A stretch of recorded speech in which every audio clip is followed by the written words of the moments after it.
Welcome to another edition of Let's Talk Winnipeg. Today, I am very pleased to be joined by, and I want to make sure I pronounce this properly, Nusraat, is that correct?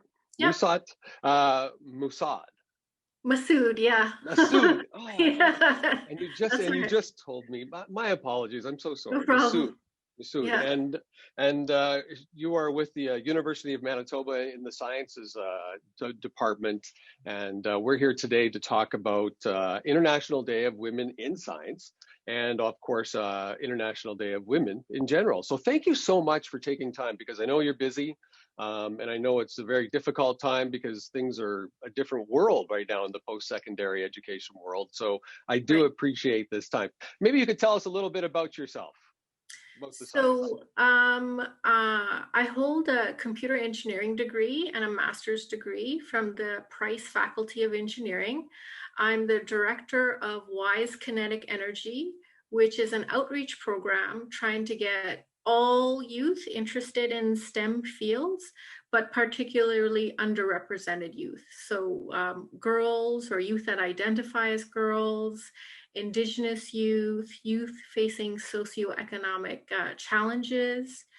And so, yeah, I'm also the director of IEEQ, which is a pathway for internationally educated engineers to get registered with the local regulatory body. My goodness, that is quite a dossier. That's very impressive. Thank you very much. And I want to talk about some of those programs you're involved in, but I want to know what took you to science? I mean, the degrees that you have yourself are quite impressive, and I know very challenging. So what led you to that? Well, I come from a family of engineers. My mom is an engineer. My aunts are engineers, and it didn't seem strange or uncommon to me. It seemed quite doable, and I found it interesting. I really enjoyed programming in high school, and so yeah, I got into computer engineering. Wow. Very impressive.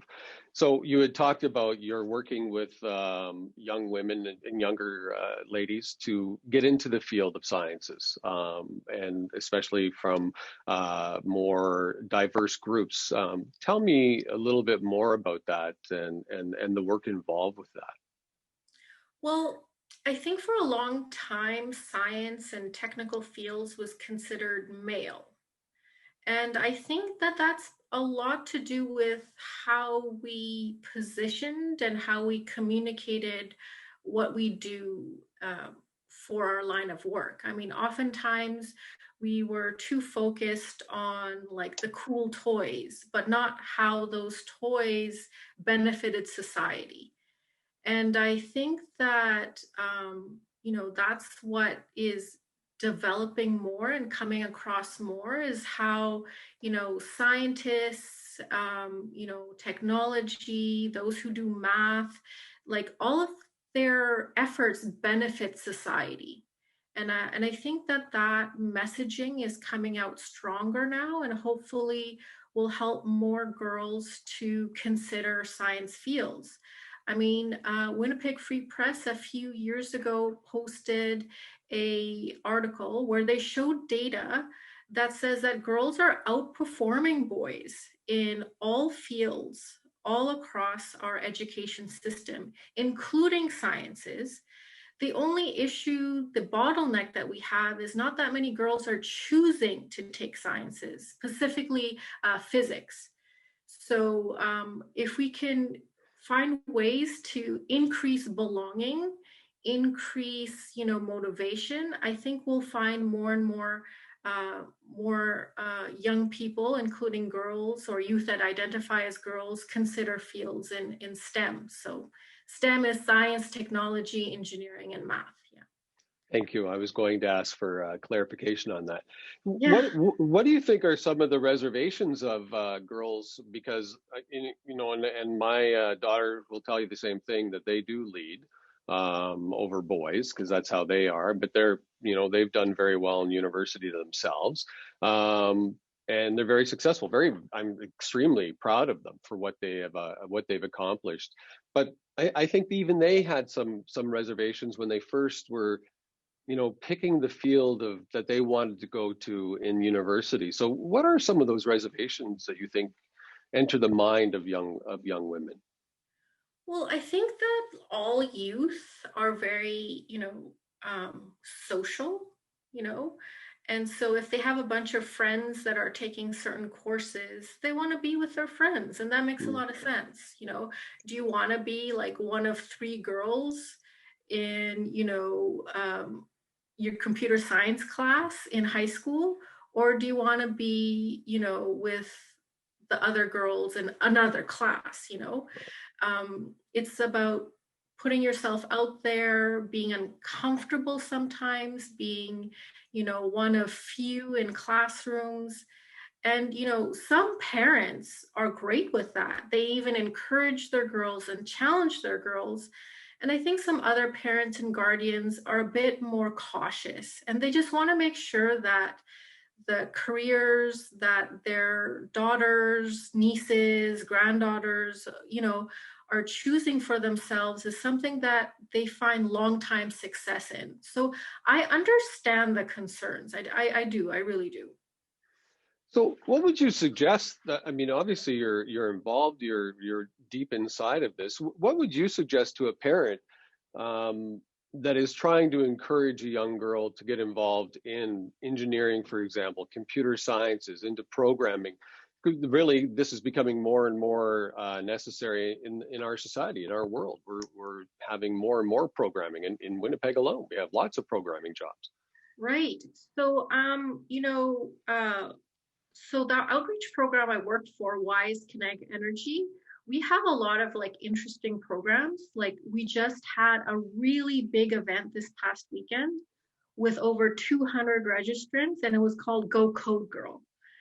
And a few months back, we had something called Go Eng Girl, which also had over 100 registrants. We have girls clubs.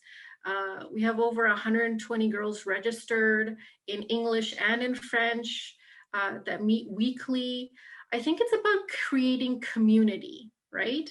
Like reaching out to educators, reaching out to find like-minded mentors that can support and foster belonging, foster a sense of accomplishment. Kevin, it's all about like feeling comfortable, I think. and Yeah. and we all need different degrees of comfort in order to proceed, like different, but it's just trying to meet meet your child wherever they are. That's very, very interesting because, and you're right, it is those different levels of comfort when you put it that way. You're right. And everybody has those different levels of comfort. You mentioned mentors. Are you finding, are there a lot of women now that are in engineering and such that are coming out to mentor some of the younger girls that are in your programs or attending some of your events? Yeah, we've always found a very active community here of female STEM professionals who are interested in giving their time. We hire young women who are pursuing undergraduate degrees in STEM fields to deliver our outreach. So, I mean, at different stages, at different levels, I'm always really heartened by the fact that people want to give back. Like even high school students and junior high students, they want to start like elementary programs and such. So, I think people just feel really good about increasing the interest and fostering this interest in our community. It's certainly a shift from the way it would have been years ago then, because you'd be afraid of certain things. And again, like you said, your comfort level would be very different. So that's a wonderful change that is occurring. How do you reach out to the different groups, like you said, the Indigenous groups and so on? How do you reach those? How do you reach those young ladies? How do you get out to their community and get them involved? Well, due to COVID right now, we can't. Yeah, yeah. Yeah, but It is a real big issue because Indigenous communities don't have the same level of connectivity. So in the past, our program has gone to regularly for past 15 years, annually gone to a half a dozen Indigenous communities. Over the spring and summer break, we've traveled there and we spent weeks there. Unfortunately, we can't really do that right now. We have developed STEM activity booklets that we are shipping. We are trying to also develop more kits to also ship. So, you know, I think that is one of the struggles with COVID-19 is that you're really seeing the detriments of a technology gap occurring. So those, and it's happening in the city as well, right? Um, Back in the spring when we shifted to online delivery, a lot of people were just left out. Like if you don't have Wi-Fi at home, if you don't have devices at home, you know, it was a big struggle. So it's interesting you bring that up because talking to a few individuals that are friends and acquaintances, we had a discussion not that long ago about, on kids that are in, or youths that are in grade 11 or grade 12 right now, and what this experience, how that will change, them, or how they will see things differently or feel differently than those of us that went through that program the same as most other people.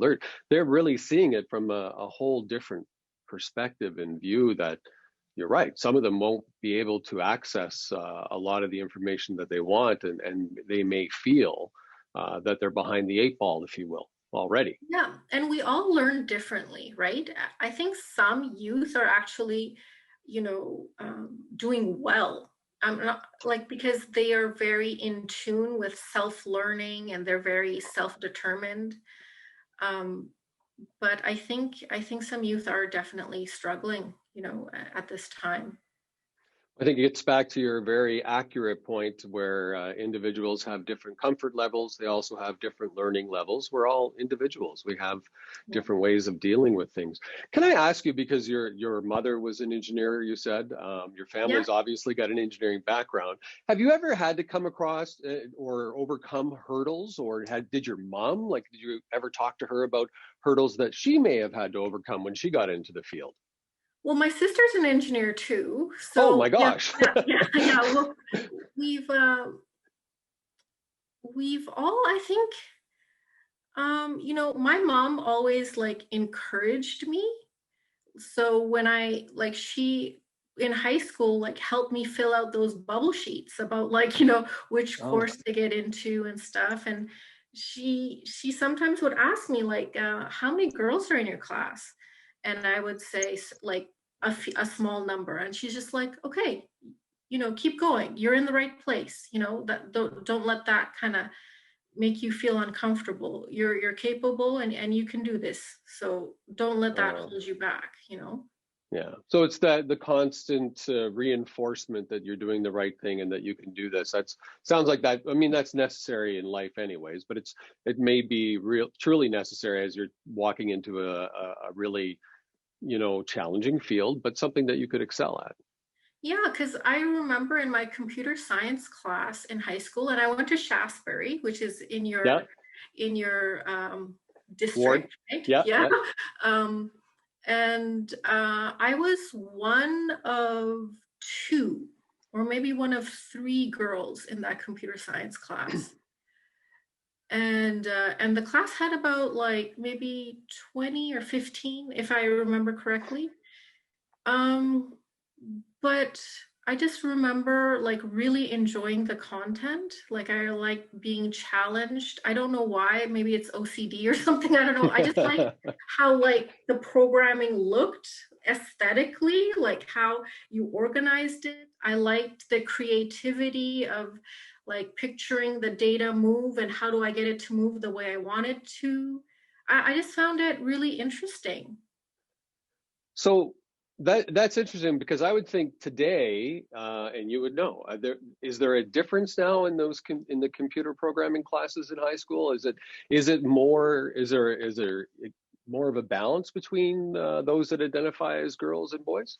I think that the gap is less, but the gap is there. I think Really? the biggest gap, the biggest bottleneck we're seeing right now is physics, I think. There's not that many youth identifying as girls taking physics. And physics is one of those courses that it's pretty important. It like if you don't take physics and if you don't take pre-cal, it kind of limits some of your career paths. For engineering, you definitely need physics. For many fields of science, you need physics. So right now, I think the sticky bottleneck part is physics. Do you think that that's a an issue that should be dealt with in high school? Do you think they're doing a good enough job, and not to criticize them, but doing Yeah. a good enough job of letting young people know this is to get to where you want to go. These are the paths that you have to take, or are they just getting them through high school? I can't respond to that very well because I have kids, but they're quite young. So I can't I don't I'll know maybe in a few years, Okay. but at this point I'm not fully aware of all that's being done. But I know that there are efforts in place. I know that there are some champions in the education system that go out of their way to create interesting ways of appealing to girls in order to consider physics. But like I said, for many many years, for too long, it was like a messaging problem from our side. We kept talking about like cool cars and stuff like that, and I do think that does appeal to some, but it didn't show the relationship between the betterment of society and the Hmm. things that we design and build.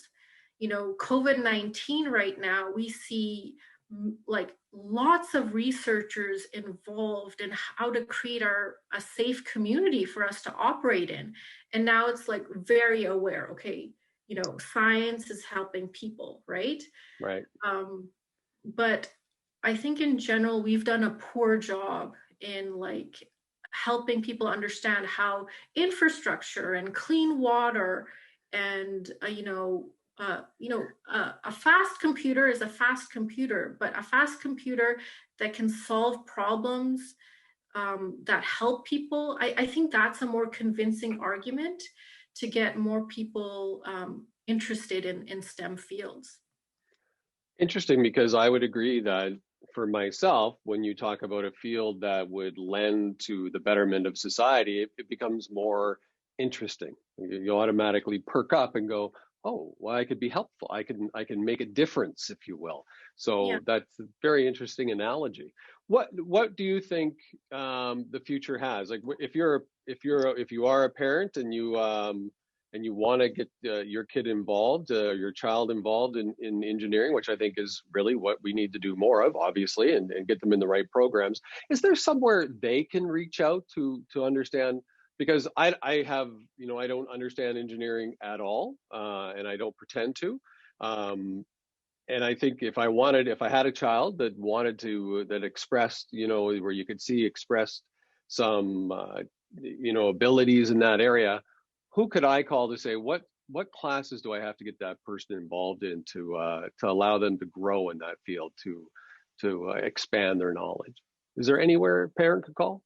Well, I think a parent could talk to their like school counselor Okay. and go review like what are the requirements to any sort of interest, whether it's dentistry or medicine or chemistry, whatever you're interested in. Post-secondary institutions, they always publish and post what the requirements are in order to consider those fields. So I think a career counselor would have access to that information. Um, yeah, go ahead. Sorry. No, no, no. I'm listening. Okay. Yeah. Yeah. Um, so when do you think is the right time to start having that conversation with a young girl or young boy? I think early. I Yeah. think very, very early. I think high school is a little too late. You want to have those conversations like right at the beginning, Right. like just in kindergarten. Like, what do you want to be? Do you like to bake? Oh, okay. There's some chemistry in that. Or do you want to bake? That's great. Do you want to have your own bakery someday? There, you need some entrepreneurship. Like, that's a business. Like it Mm. doesn't have to be so formal and so polished. It can be something silly and enjoyable. Like it doesn't have to be super, super serious. I like that. You're right. I like that. If in back to the conversation we were having earlier between some of my friends and I, neither one of us has built a birdhouse since high school. Like we keep thinking, why did we have to do that? We've Yeah, never done that again. yeah, But very, very interesting that because that's what we do kind of with kids in sports, right? We, yeah, motivate them. Hey, you could be everyone wants their child to be either an NHL player or an MLS. They want them in sports of some kind because that's the yeah, dream. But really, this is the path that most of us need to go down. Is what kind of yeah. career? Yeah, and I think, you know, I don't want to give the sense that you choose a career because of financial compensation. I don't want to give that sense. Ideally, Right. you find something that you love to do and then you get paid for doing it. But, when we talk about, girls and women, in general, STEM professionals do make have a bit more financial security, make a bit more fine, have more financial gain out of those Yeah. careers.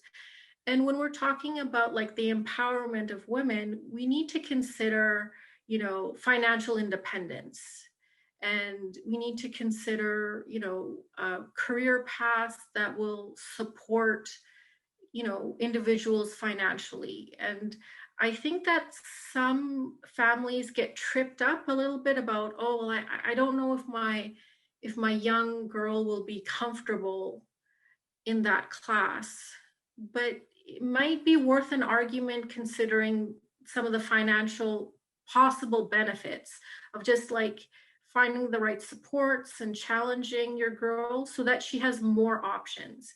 I mean, there's nothing wrong. I mean, like, just consider a computer science minor, right? Like Mm.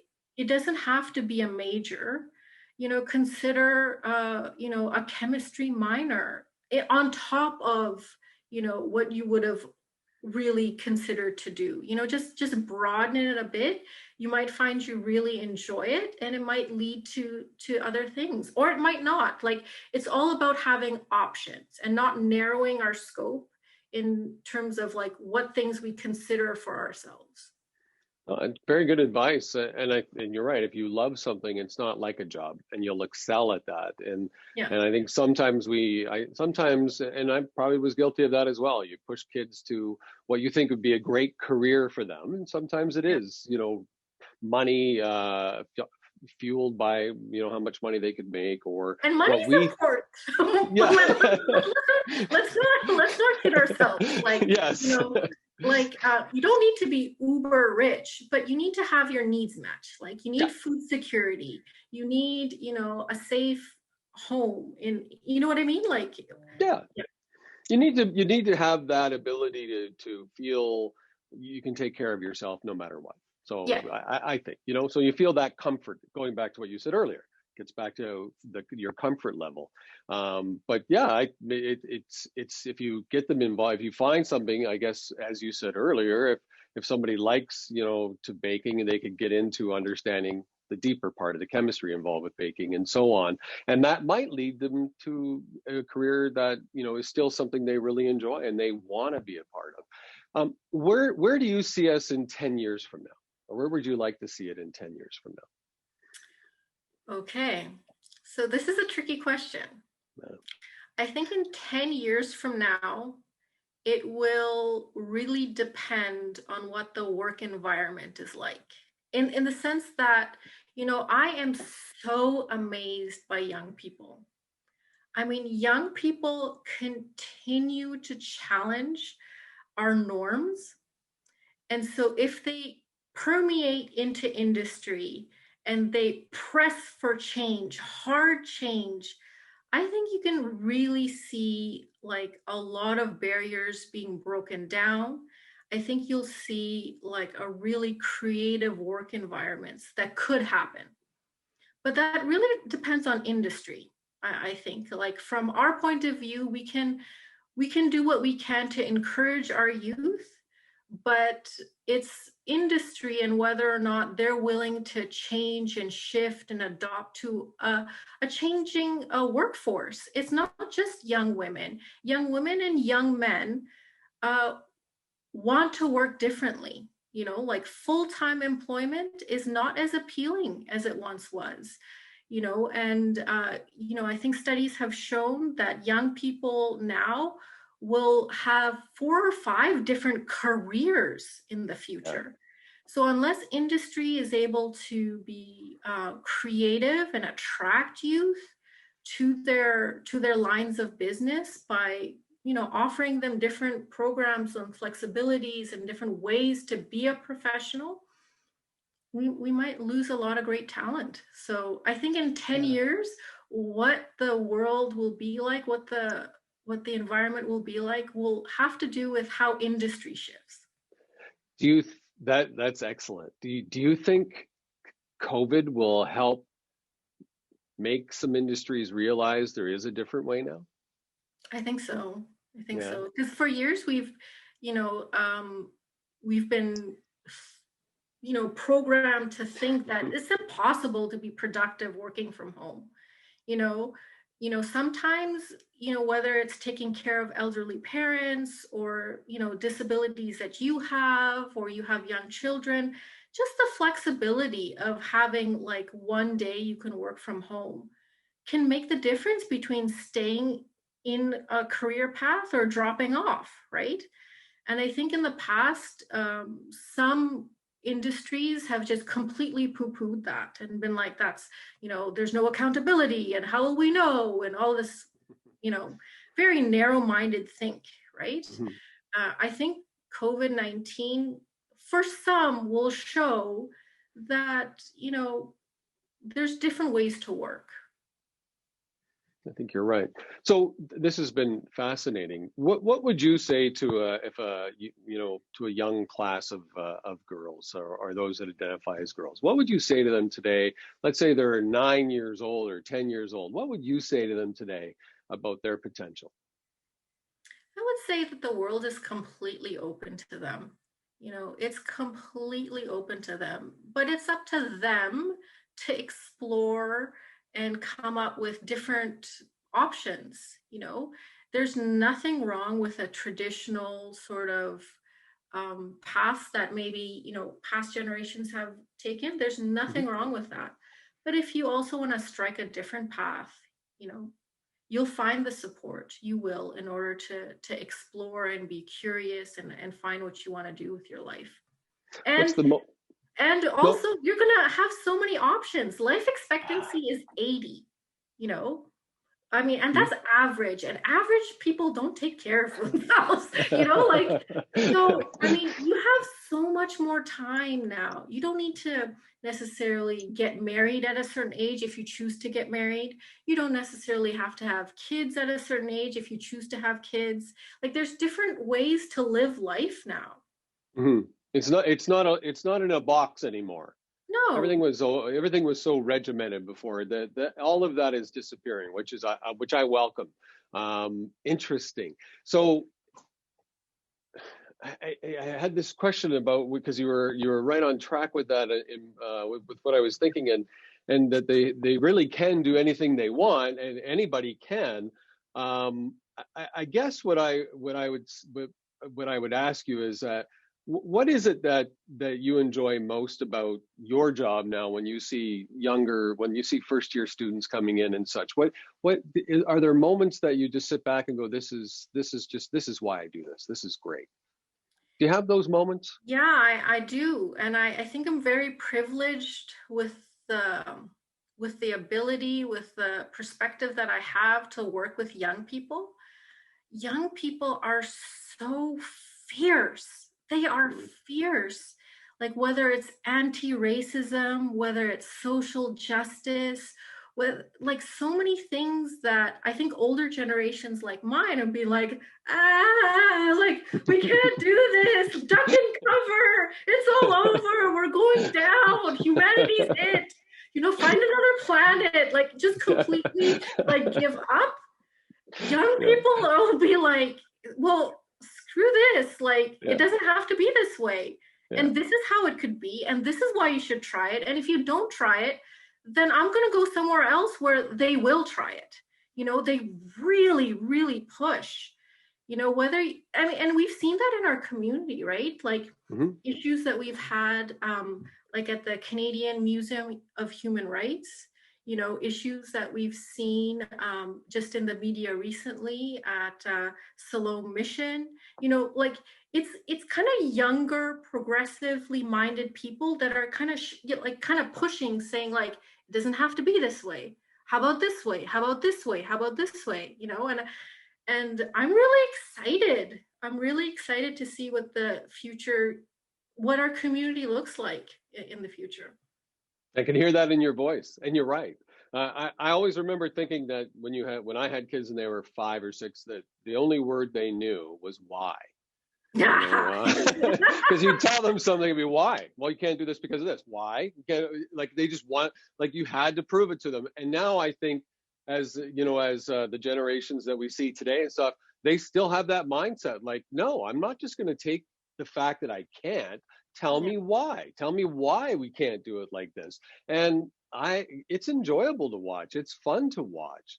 So yeah, I agree. It's a bit, I think some people are fearful of it because it Yeah. is disruption, right? And disruption has to do with like comfort levels and such.